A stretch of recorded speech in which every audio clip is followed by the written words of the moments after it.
daughter. അതില്ല, അദ്ദേഹം എന്നോട് പറഞ്ഞു വീട്ടിൽ പോയി അമ്മയ്ക്ക് എന്നെ കാണണം. അപ്പം ഞാൻ അദ്ദേഹത്തോട് പറഞ്ഞു ശരി നമുക്ക് വീട്ടിലേക്ക് പോവാം. ഞങ്ങൾ വീട്ടിലേക്ക് നടന്നു. രാത്രിയായ സമയമായിരുന്നു. വീട്ടിൽ ചെന്നപ്പോൾ അദ്ദേഹത്തിൻ്റെ അമ്മ അവിടെ ഇരിക്കുന്നുണ്ടായിരുന്നു.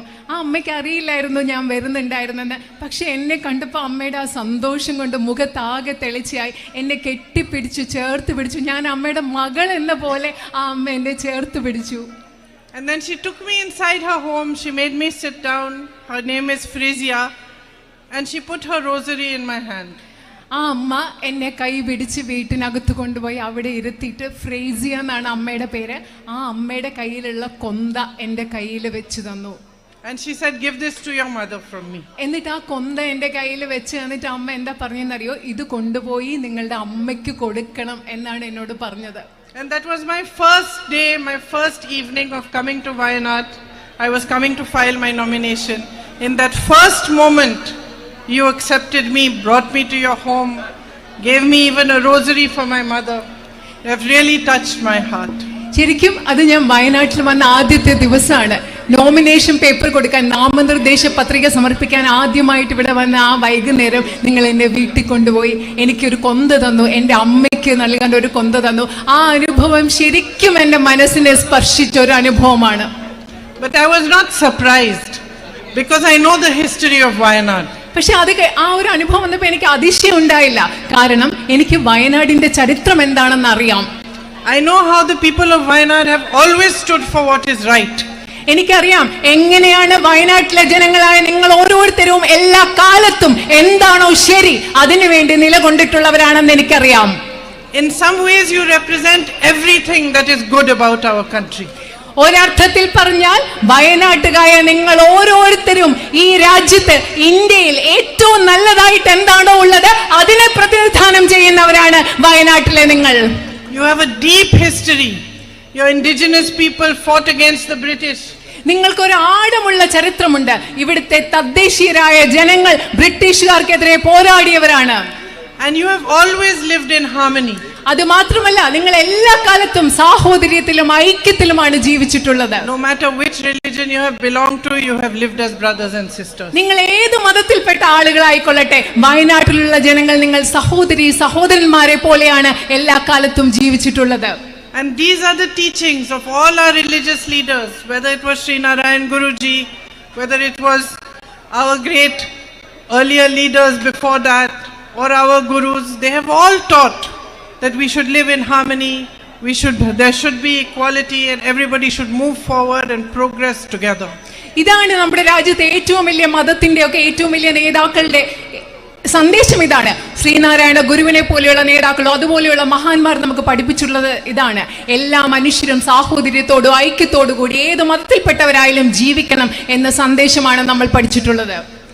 These are the same values on which our freedom movement was led by Mahatma Gandhi ji. ഇതേ മൂല്യങ്ങൾ, സ്വാതന്ത്ര്യത്തിന്റെയും ഐക്യത്തിന്റെയും തുല്യതയുടെയും ഒക്കെ മൂല്യങ്ങളുടെ അടിസ്ഥാനത്തിലാണ് ശ്രീ മഹാത്മാഗാന്ധി നമ്മുടെ സ്വാതന്ത്ര്യ സമരം നയിച്ചതും മുൻപോട്ട് കൊണ്ടുപോയതും. He was inspired to fight for the truth by the Bhagavad Gita. അദ്ദേഹത്തെ സത്യത്തിന് വേണ്ടി പോരാടാൻ അദ്ദേഹത്തിന് പ്രചോദനം നൽകിയത് ഭഗവത്ഗീതയാണ്.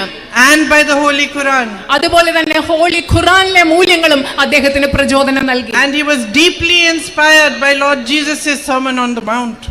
അതുപോലെ തന്നെ ജീസസ് ക്രൈസ്റ്റിന്റെ, യേശുദേവന്റെ പ്രഭാഷണത്തിൽ അദ്ദേഹം വളരെയധികം പ്രചോദനം ഉൾക്കൊണ്ടു.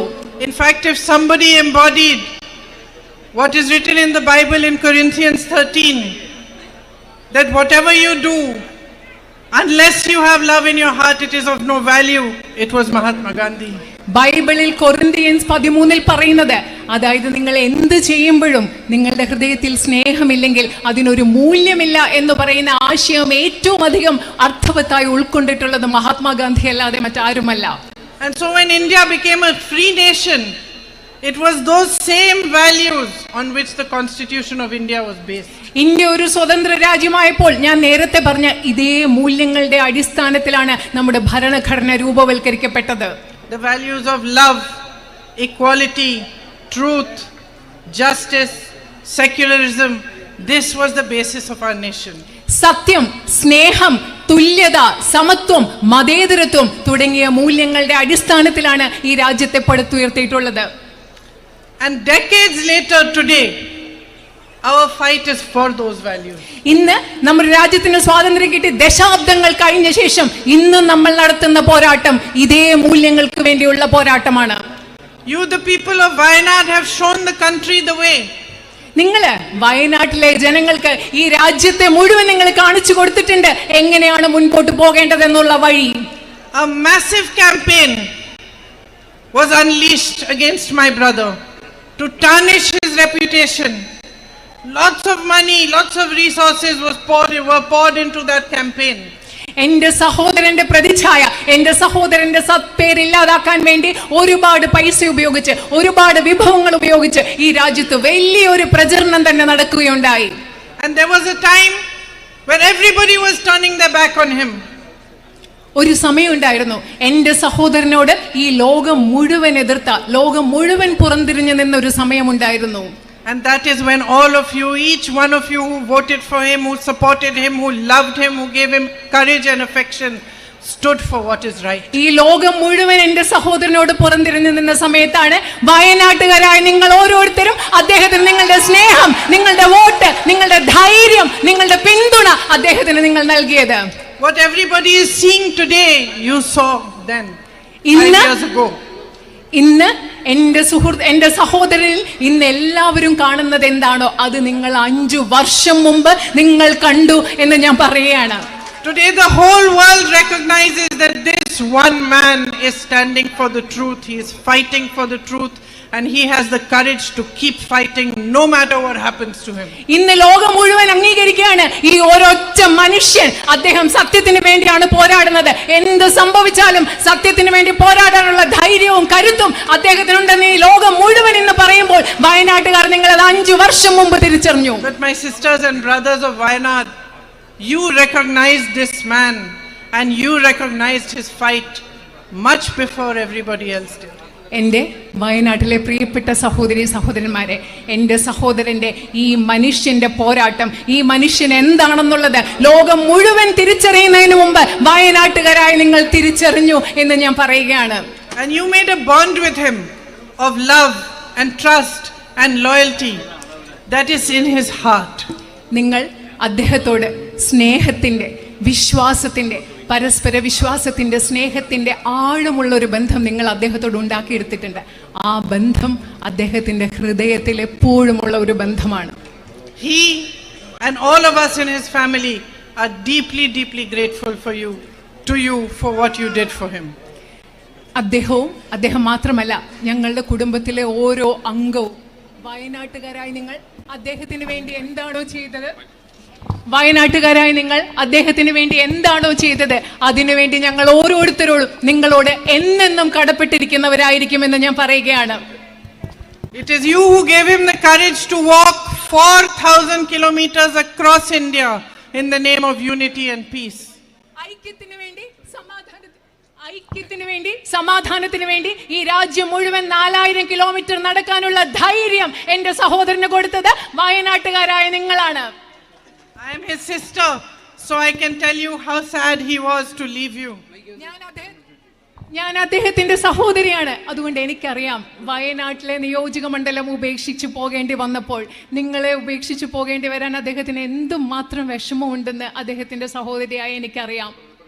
And for me, there is no greater example than what kind of relationship people and their leaders should have than the relationship between Rahul and you. രാഹുലും നിങ്ങളും തമ്മിലുള്ള ബന്ധത്തിൽ ഉപരിയായി ഒരു നേതാവും ജനങ്ങളും തമ്മിലുള്ള ബന്ധം എങ്ങനെ ആയിരിക്കണം എന്നതിന് എനിക്ക് മറ്റൊരു ഉദാഹരണത്തിന്റെ ആവശ്യമില്ല. Because when politics becomes only about being powerful, only about staying in power by any means, whether it is dividing people, spreading hatred, spreading anger, creating situations like you have seen in Manipur and in other states, then the whole basis of politics becomes completely wrong. രാഷ്ട്രീയം എന്ന് പറയുന്നത് ഏത് വിധേയം അധികാരത്തിൽ നിലനിൽക്കുന്നതിന് വേണ്ടി, അധികാരം നേടുന്നതിന് വേണ്ടി ജനങ്ങളെ വിഭജിച്ചുകൊണ്ട്, നിങ്ങൾ മണിപ്പൂരിൽ കാണുന്നത് പോലെ ജനങ്ങളെ വിഭജിച്ചുകൊണ്ട് മുൻപോട്ട് പോകുമ്പോൾ രാഷ്ട്രീയത്തിന്റെ അടിസ്ഥാനം തന്നെ തെറ്റായി മാറുന്നു.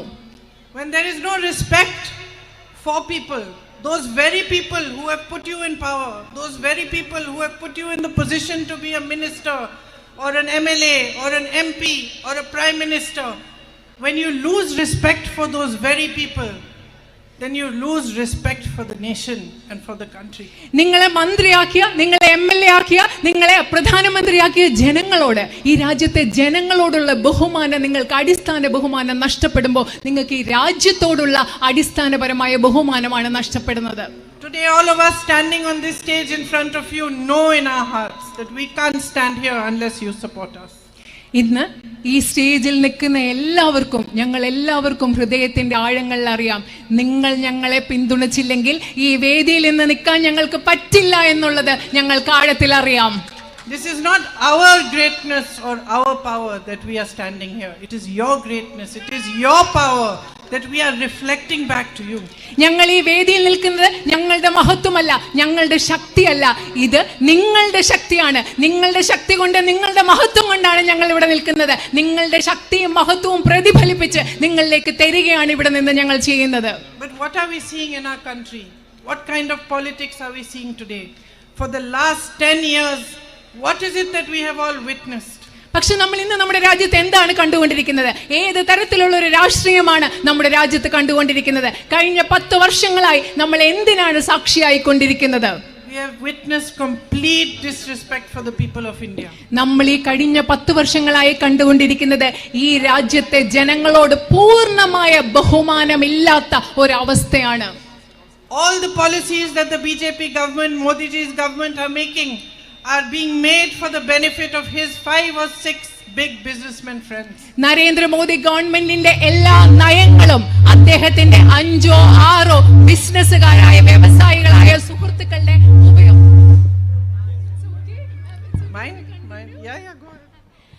നരേന്ദ്രമോദിയുടെ സുഹൃത്തുക്കളായ 5 or 6 ബിസിനസ്സുകാരുടെ ഗുണത്തിന് വേണ്ടി മാത്രമാണ് ഇവിടെ നയങ്ങൾ ഉണ്ടാക്കിക്കൊണ്ടിരിക്കുന്നത്.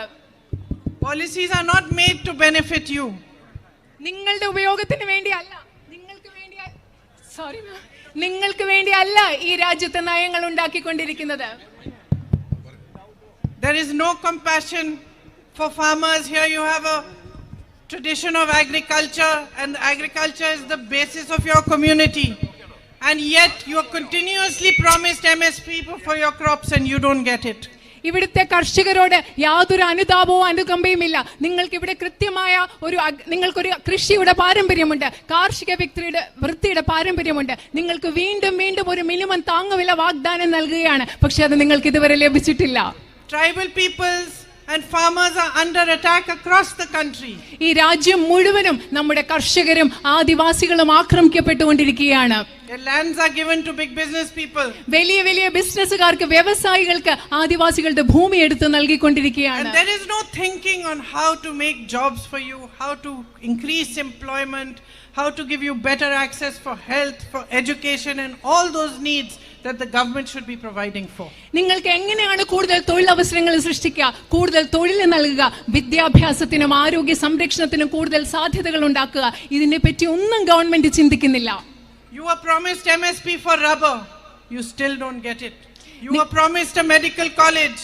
The board has been put up in front of the hospital saying it's a medical college, but there are no facilities there. നിങ്ങൾക്ക് റബ്ബറിന് താങ്ങുവില നൽകാമെന്ന് പറഞ്ഞു, നൽകിയിട്ടില്ല. നിങ്ങൾക്ക് മെഡിക്കൽ കോളേജ് വേണം. അവിടുത്തെ ആശുപത്രിയുടെ മുൻപിൽ മെഡിക്കൽ കോളേജ് എന്നൊരു ബോർഡ് വെച്ചിട്ടുള്ളതല്ലാതെ നിങ്ങൾക്ക് യാതൊരു സൗകര്യങ്ങളും ഇവിടെ ഇതുവരെ നൽകിയിട്ടില്ല. And when there is no respect for people and there is no respect for the strength that people give you, then politicians wake up in the morning and decide to make whatever rules they want and you have to abide by them. ഇപ്പോ നിങ്ങളോട് ബഹുമാനമില്ലാത്തപ്പോൾ, നിങ്ങൾ നേരിടുന്ന പ്രശ്നങ്ങൾ എന്താണെന്ന് മനസ്സിലാക്കാൻ താല്പര്യമില്ലാത്തപ്പോൾ രാഷ്ട്രീയക്കാര് രാവിലെ എഴുന്നേറ്റ് അവർക്ക് ഇഷ്ടമുള്ള തീരുമാനങ്ങൾ കൊണ്ടുവരികയാണ്. അത് നിങ്ങൾക്ക് അനുസരിക്കണം. അതാണ് ഇന്നത്തെ സാഹചര്യം. So all of a sudden you have demonetization. പെട്ടെന്ന് ഒരു ദിവസം നിങ്ങൾക്ക് ഈ രാജ്യത്ത് not നിരോധനമുണ്ട്, which affects deeply all these small businesses. അത് ഏറ്റവും കൂടുതൽ ആഴത്തിൽ ബാധിച്ചിട്ടുള്ളത് ഇവിടെയുള്ള ചെറിയ ചെറിയ കച്ചവടക്കാരെയും വ്യാപാര സ്ഥാപനങ്ങളെയുമാണ്. All of a sudden you have multiple GST, different taxes on different things that confuse you, that create more and more problems in your business. അത് മാത്രമല്ല, പെട്ടെന്ന് നിങ്ങൾക്ക് GST, ചരക്ക് സേവന നികുതി പോലെയുള്ള പല നികുതികൾ ഉണ്ടാവുന്നു. നിങ്ങളെ എല്ലാവരുടെയും ആശയക്കുഴപ്പത്തിലാക്കുന്ന പല നികുതികൾ ഉണ്ടാവുന്നു. All of a sudden a zone is declared ESA and villages are put into that zone without any proper reasoning or planning, and you have to abide by new rules. അത് മാത്രമല്ല, പെട്ടെന്നൊരു ദിവസം പരിസ്ഥിതി ആഘാത പഠനം നടത്തി പരിസ്ഥിതി ലോല മേഖല പ്രഖ്യാപിച്ച് കുറെ ഗ്രാമങ്ങളെ അതിലേക്ക് പ്രഖ്യാപിക്കുകയാണ്. നിങ്ങൾക്ക് ഇതിന്റെ പിന്നിൽ ഒരു ആസൂത്രണവുമില്ല, നിങ്ങളെ ആകെ ആശയക്കുഴപ്പത്തിലാക്കുകയാണ്. There is so much that can be done here. Tourism can be developed so much more. വയനാട്ടിൽ ഒരുപാട് കാര്യങ്ങൾ ഇവിടെ ചെയ്യാനുണ്ട്. നിങ്ങളുടെ വിനോദസഞ്ചാരം ഇനി ഒരുപാട് നമുക്ക് വികസിപ്പിച്ചെടുക്കേണ്ടതുണ്ട്. Health facilities, education facilities can be improved, access can be improved. അതുപോലെ തന്നെ ആരോഗ്യ സംവിധാനങ്ങൾ, വിദ്യാഭ്യാസത്തിനുള്ള സംവിധാനങ്ങൾ മെച്ചപ്പെടുത്തേണ്ടതുണ്ട്. അതിലൊക്കെ പ്രവേശിക്കാനുള്ള സാധ്യതകൾ ഉണ്ടാക്കേണ്ടതുണ്ട്. I know you have a huge issue of human-animal conflict. Everybody should sit down, find solutions which work for all sides. എനിക്കറിയാം, നിങ്ങൾക്കിവിടെ മനുഷ്യ വന്യജീവി സംഘർഷം എന്ന് പറയുന്ന ഒരു വലിയ പ്രശ്നം പരിഹരിക്കാനുണ്ട്. ഒരുമിച്ച് ചേർന്ന് നിന്നുകൊണ്ട് അതിന് കൃത്യമായ ഒരു പരിഹാരം കണ്ടെത്തേണ്ടതുണ്ട്. I know my brother has worked hard to pressurize both the state government and the central government to provide facilities and to do many of these things. എനിക്കറിയാം, ഈ പല കാര്യങ്ങളും ചെയ്യുന്നതിന് വേണ്ടി എൻ്റെ സഹോദരൻ തന്നാലാവുന്ന വിധത്തിൽ സംസ്ഥാന ഗവൺമെന്റിനെയും കേന്ദ്ര ഗവൺമെന്റിനെയും സമ്മർദ്ദത്തിലാക്കാൻ കഴിയുന്നത്ര ശ്രമിച്ചിട്ടുണ്ടെന്ന് എനിക്കറിയാം. But the starkest example of a flawed politics is that when Wayanad went through such a terrible tragedy, when Rahul and I came here, I met with people who had lost their whole families, young children whose whole families had been wiped out, families whose whole livelihood, their homes, everything had been washed away by the landslide.